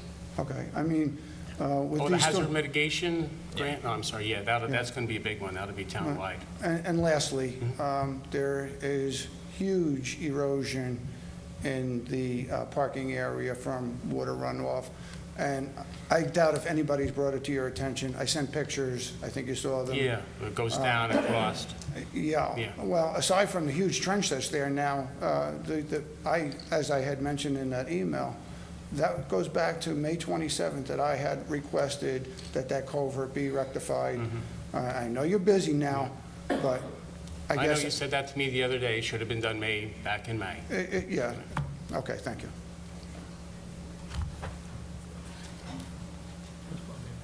John, is there any way that you can apply to FEMA for any damage that was maybe done to that lake? I don't think FEMA, Bob, but we're looking at a lot of government agencies. All right. New York State, several programs. All right. And I got to say, this grant writer is very good. He has a lot of ideas, and he really knows his stuff, so. All right, thank you.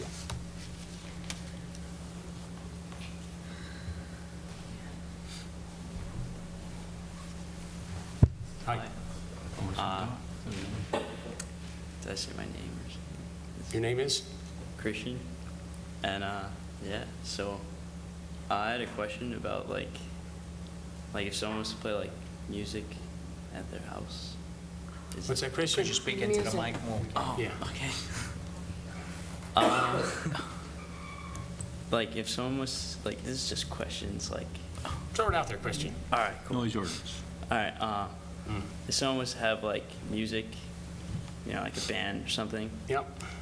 at their house, like I would want to know like the cutoff time and like the noise level, because like I would rehearse with my band and have the cops calling me at like 6, so I don't know if there's a cutoff time. We haven't established any cut and dry decimal levels or times, but our police department is active in trying to mediating any issues with loudness and the neighbors.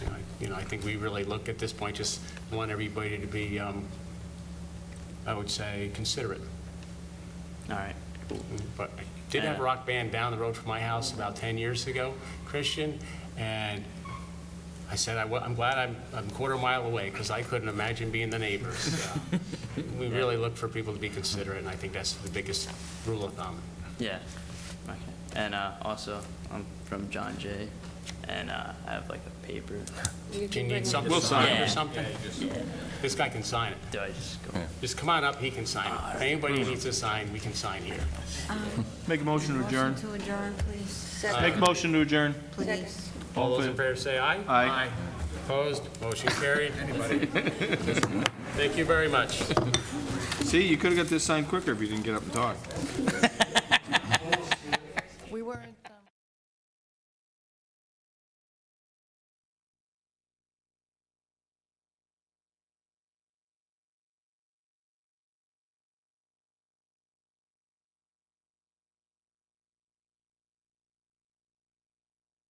Information law. If anybody is interested in seeing it, I will post it on Team East Fishkill. It's www.teameastfishkill.com. It's regarding the financials.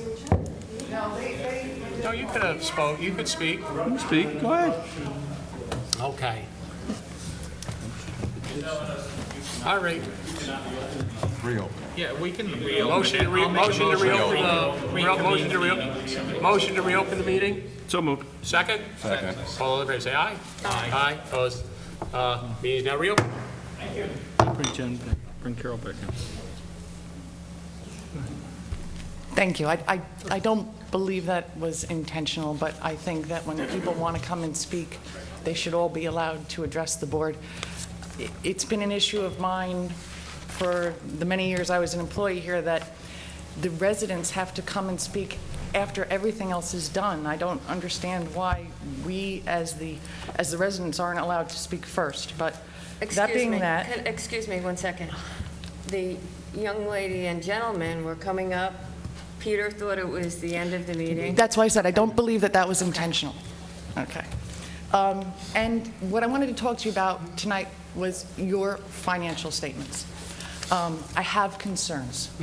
And I'm not just here as a resident. I'm also here as a CPA with almost 2 decades of municipal accounting experience and over 14 years as your prior manager of finance and later town controller. I looked at the 2009 financial statements. And Which statement my was first, that? well, the statements ended December 31st, 2009. Is that the AUD or the? No, these are the financials? these are the Okay. financial statements. Good. These are your independent Yep. auditors' financial statements. Yeah. And my first question is,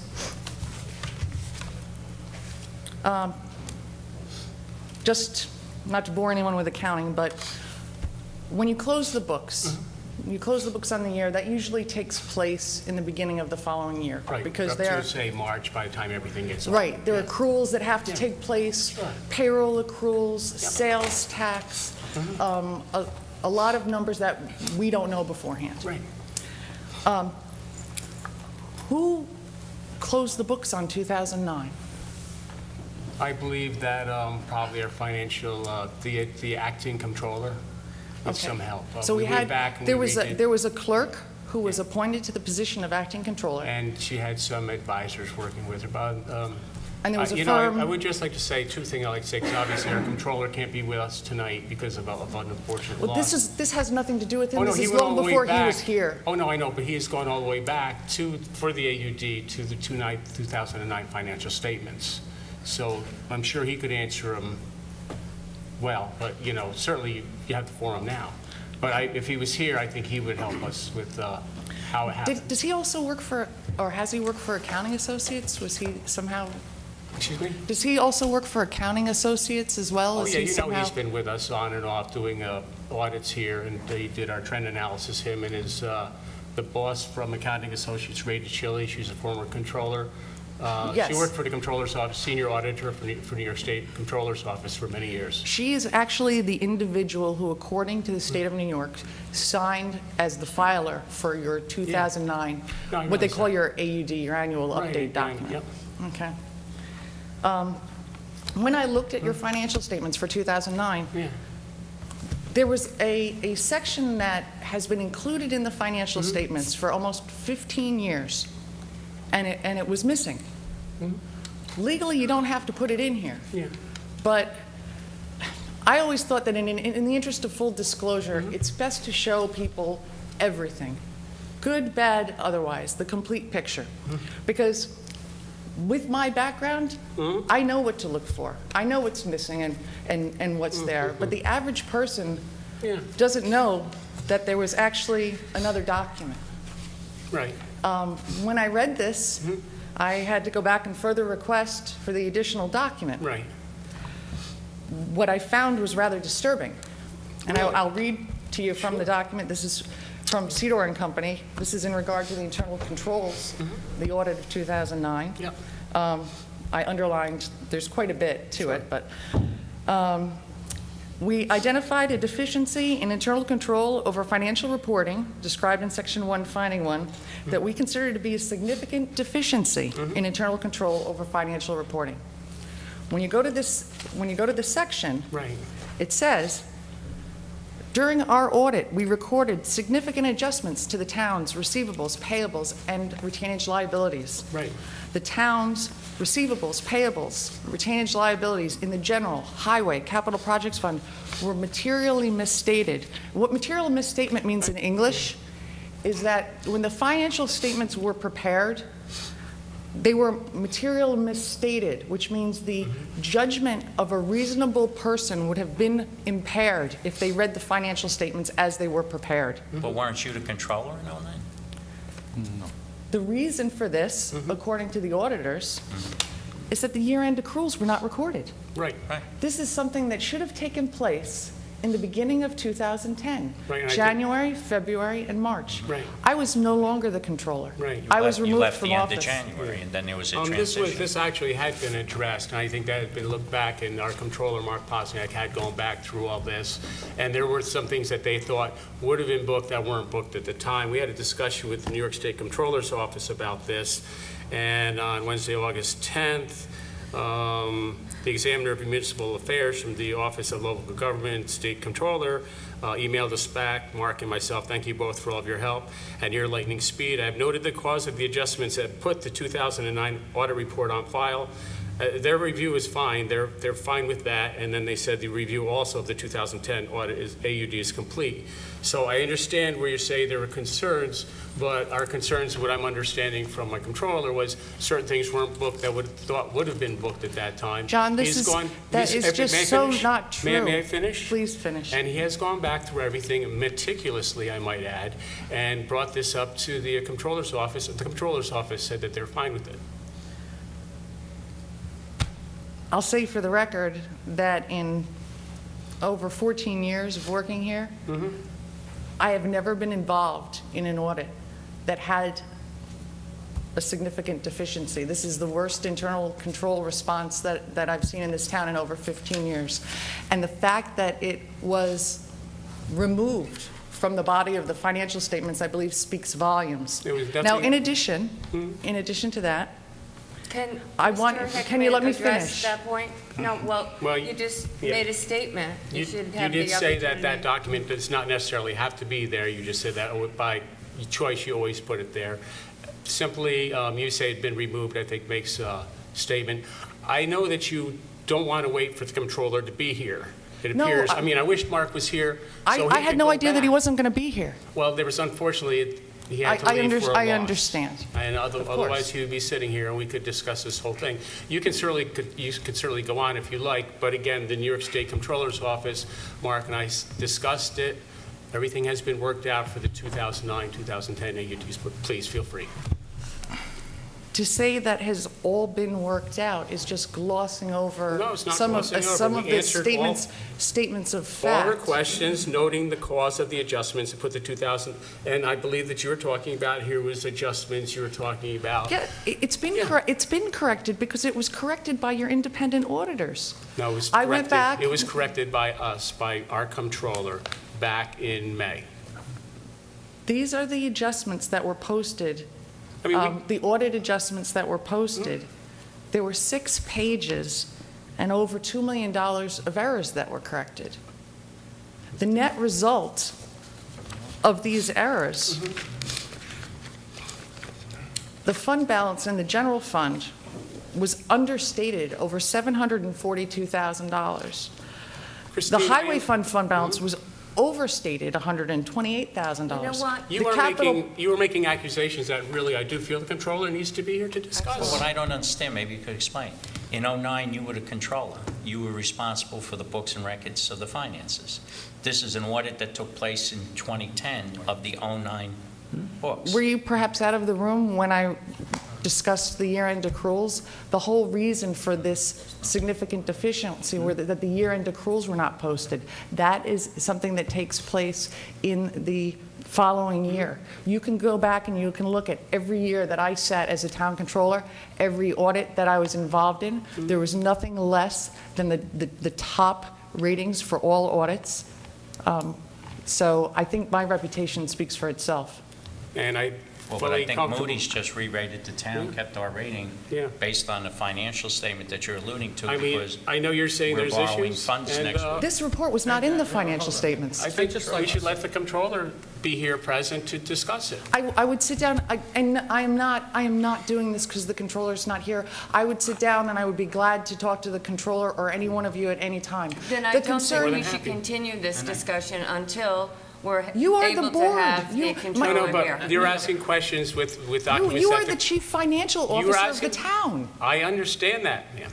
You are asking questions of the gentleman who prepared the document. I would like to have him here with us when we sit down and discuss it. It's simple as that. Oh, I And didn't the have person at the any, I didn't have podium- any information that he actually was involved in the preparation of the document. From what I understood, it was your acting controller who had not posted the At that reports. time, and Mr. Posniak actually went back through and adjusted a lot of things to be in Here's- compliance.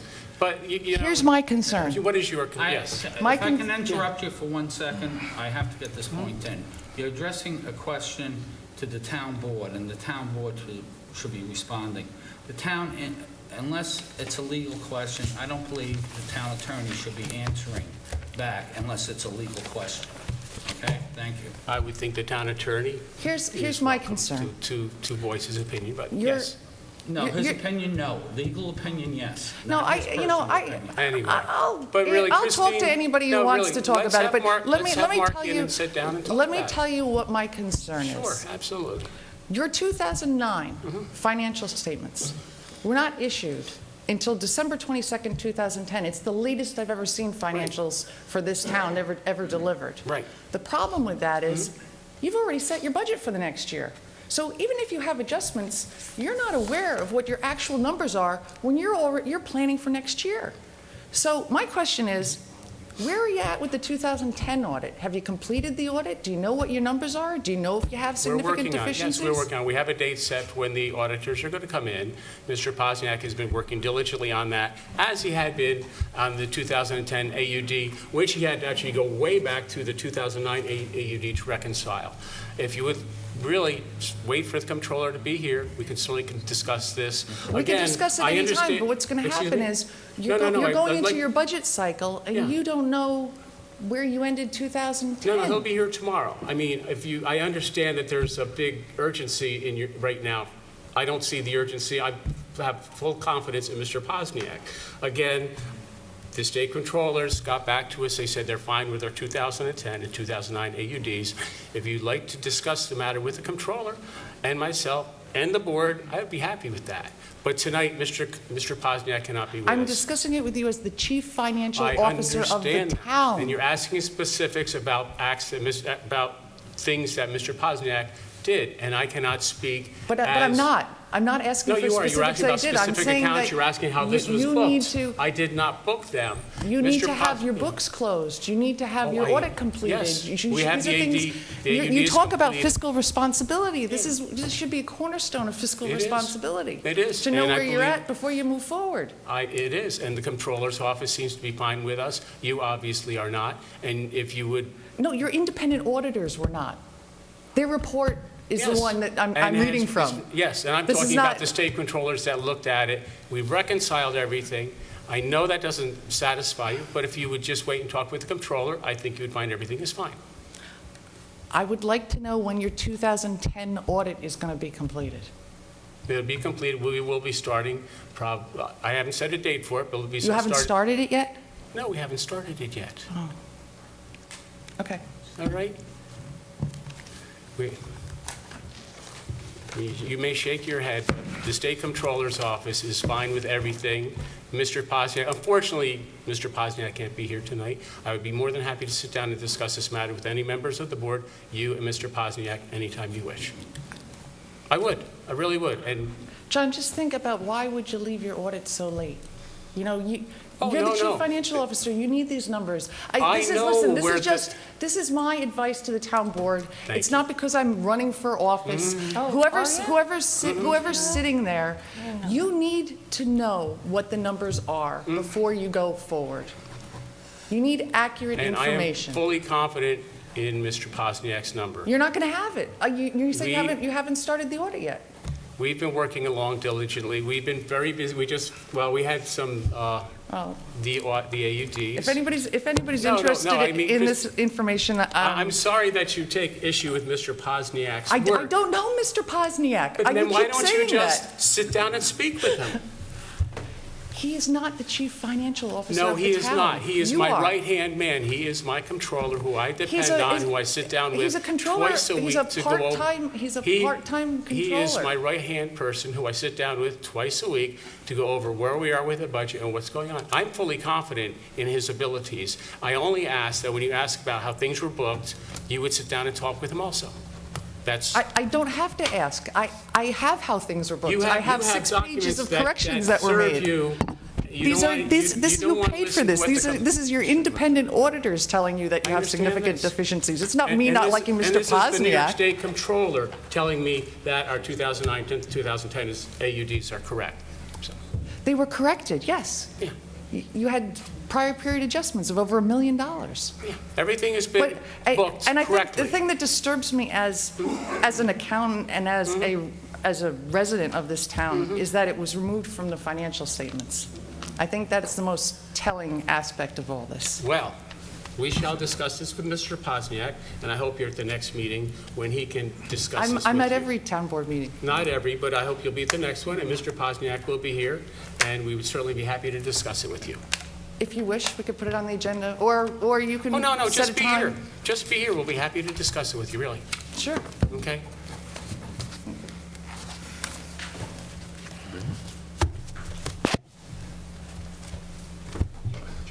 Anybody else like to speak on any non-agenda items? There being none, do I have a motion to close the town board meeting? So moved. Do I have a second? Second. All those in favor say aye. Aye. Aye, opposed, motion carried. Thank you very much.